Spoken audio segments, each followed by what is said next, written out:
Hello and welcome back to yet another episode of Coffee with Carl.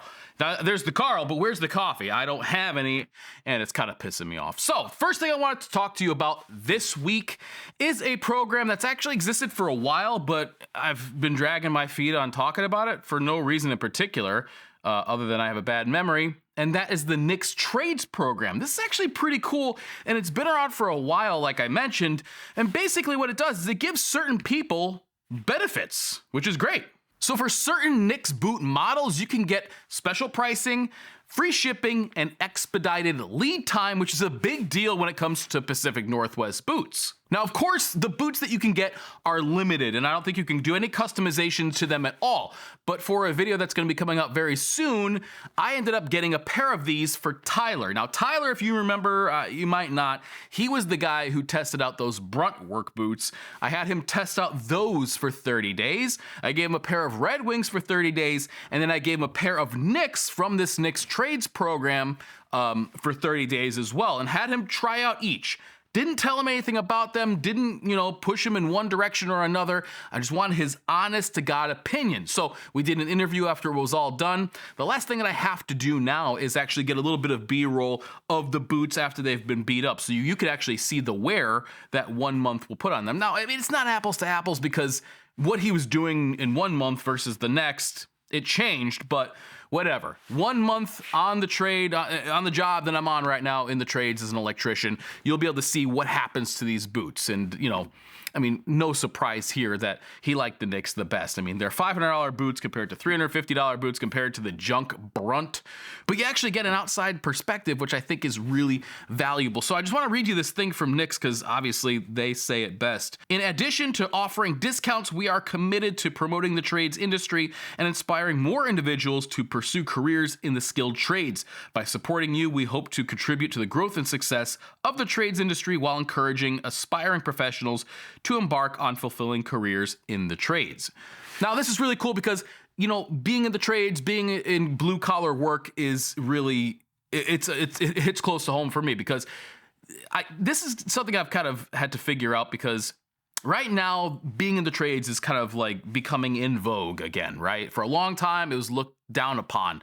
But having a trade has allowed me to purchase a home, to support a family, to do all the things that I'd like to do.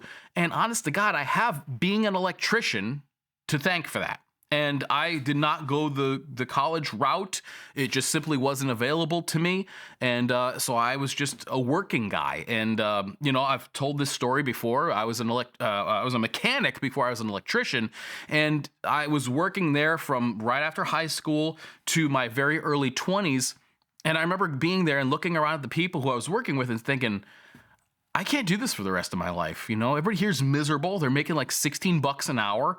I want more out of my future.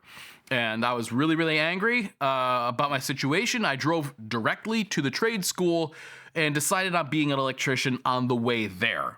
So, there wasn't a whole lot of thought. Would I change anything? Yeah, maybe. But I think that if you're tenacious and you're ambitious and you're hardworking, you're going to find your way no matter what obstacles are put in your path. So again, I have working in the blue collar world in construction, on railroads to thank for the lifestyle that I can now provide for my family. So I think that is why it is such a near and dear thing to me. And also why sometimes I get a little fiery when people say, what do you know about being blue collar? Or what do you know about working for a living?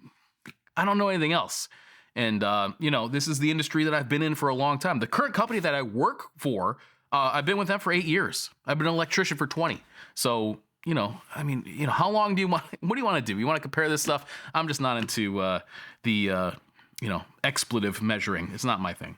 Also, I want to express my sincere gratitude to those of you who, wrote your condolences for my grandfather's passing. Really means a lot. I think sometimes when you have a loss like that and you start seeing outpouring of support, it really shows how many friends you actually have. And I was just overwhelmed. It really, it made me a little misty. Why do you do that? Why do girls do that? Never seen a guy do that except for right now. I have to go and rethink some basic principles. But no, I mean, honest to God, like I was very, very impressed and surprised and happy to see so many people with an outpouring of support. So thank you for that.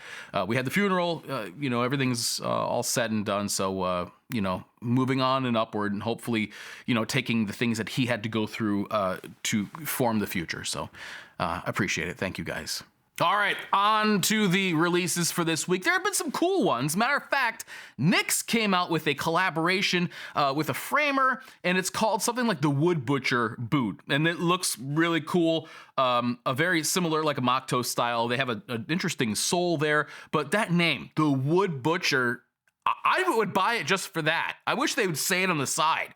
Great job, NYX, on the name of the Wood Butcher. The company, The Flathead, let's start right at the top with stuff that none of us can afford. The Flathead had come out with 2 jackets this week, the double and the single rider's jacket. Now, these are horsehide. They're insanely expensive, but they're also really, really good. Now, the Flathead had actually gone through, I believe they've gone through an ownership change, but they still make some of the finest garments that you can find on this planet.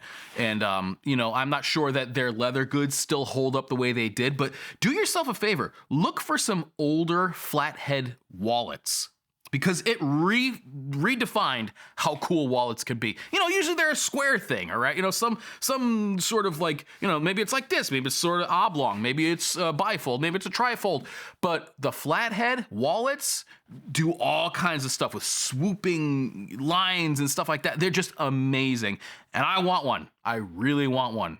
So anyway, go check them out. The Flathead has some really cool stuff. They also have another product that I wanted to talk about, and that's the denim puffer jacket. Now again, expensive, yes, but if you want to combine your love of heritage denim kind of stuff with being warm, well, a denim puffer, which I've never ever seen in my entire life, might just be the way to do it. So the Flathead coming out with some bangers this week. The company Clinch probably has a more rabid, dedicated following than almost any other boot brand I've ever seen. People who are Clinch people will fight you for their boots. And they have released, now they've had these for a long time, but sort of when they pop up for sale is when people go nuts. I know they've done some things with Standard and Strange here in the US, but Clutch Cafe has their Jodhpur boots and their Engineer boots. I think the thing that really sells these, Albert has a pair and he showed me, and I got to check them out at Standard and Strange, is the toe. The toes on these are unstructured. They're somewhat flat. They're flat. But they look really cool with some use. The only boot that I think looks cooler, the only Engineer boot that I think the toe looks cooler than a Clinch is the Creosote Parlor Scar. That is, if somebody were to say to me right now, like, what's on your Grail boot list, the Parlor Scar would be right at the top. I think Gabbard has done a number of models that have really captured my imagination. The first one was the Nail Shank, which I bought years and years ago, still wear today and love. And then there's been a few other ones that have been really, really cool, but I think nothing has captured my imagination as much as the Parlor Scar. But anyway, Clinch, more readily available, more affordable, and awesome. Really, really great boots. Now we're still staying like north of 20,000 feet here, okay? This is still like the high price point, but we're talking about stuff that came out this week that's high quality. Lewis Leathers from Britain came out with their black sheepskin Dominator jacket, which they put in parentheses, tight fit. So my assumption here is that what they're actually doing is kind of chasing the Japanese trend. A lot of people do like that fit. Myself, I don't fit into it at all, but sheepskin, a lot lighter, easier to wear. For some people, I think this is just gonna be a no-brainer. I also like the lining that they've done here. It's really cool, it's really expensive, as most great leather jackets will be, but still. The Indonesian boot brand Caswell Boot Company has come out with their Garrett in tan oiled Latigo for $549, so we're bringing it way down. But I mean, even still, for an Indonesian boot, that's a lot of money. However, I wanted to include these because they look really cool, and I like Indonesian brands because I suppose what it is they take a lot of the boot styles that we enjoy, and then they tweak them, and they make them a little bit different. Now, Onderhood, I think, is still probably the undisputed king of the Indonesian brands, but this is pretty cool. So again, Caswell Boot Company. One of the problems too is a lot of times with Indonesian leathers, you have to be careful. But they've used this tan oiled Latigo here, so you know you're getting some good leather. And it looks like it's really, at least the sample that they show here online, it looks like it's really stitched together nicely. Kato brand, one of my favorite brands, except for I don't fit into their tops. I wish I did, especially for this new one. It's called The File, and I love their naming scheme. They have the hammer, the axe, the file. I think what they do is they actually go through their toolbox, and whatever they open it up and see first, that's what they name the new product after. So this is The File, and it's also available in a couple of different fabrics. So the one I have pulled up right here is in Green Rain. Green Rain, it's like this flecked green with some contrast orange stitching. That looks awesome. They also make one in Cordura for a little bit of an upcharge. It's a more expensive fabric, I assume. But Cordura, which is like, you know, the wear king of workwear, amazing stuff. And even that looks cool. So that's just shy of 400 bucks. It looks awesome. So Kato brand, great job here. Please make your fits just a little bit more generous because I would rock this thing in a heartbeat. And finally, Bradley Mountain is having a sample sale. Now, I bought their, what is it called? I forgot their duffel bag. There's a name for it. But anyway, I bought one. It's sitting right over there. It's beautiful. And it kind of breaks my heart that I don't get to use it as much as I would like. I simply don't travel that much, but it's really nice. And if you want one at a steal, go and check out their sample sale. I mean, samples are just, you know, ones that they make to try something new or takes photos with or whatever.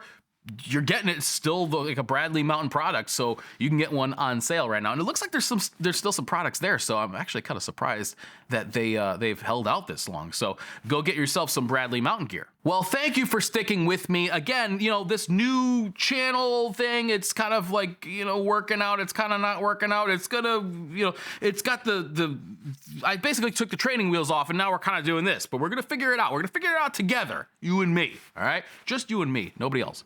So I really appreciate you watching. I have some interesting things coming up. Specifically, I can't really tell you about them, but there is some really cool stuff. There's some products that I have never reviewed coming out. Over in the corner, I'm looking at it right now. I have a pile of work jackets that I unboxed on the last one. Since then, you guys have suggested that I get an Ariat and a Dry Duck.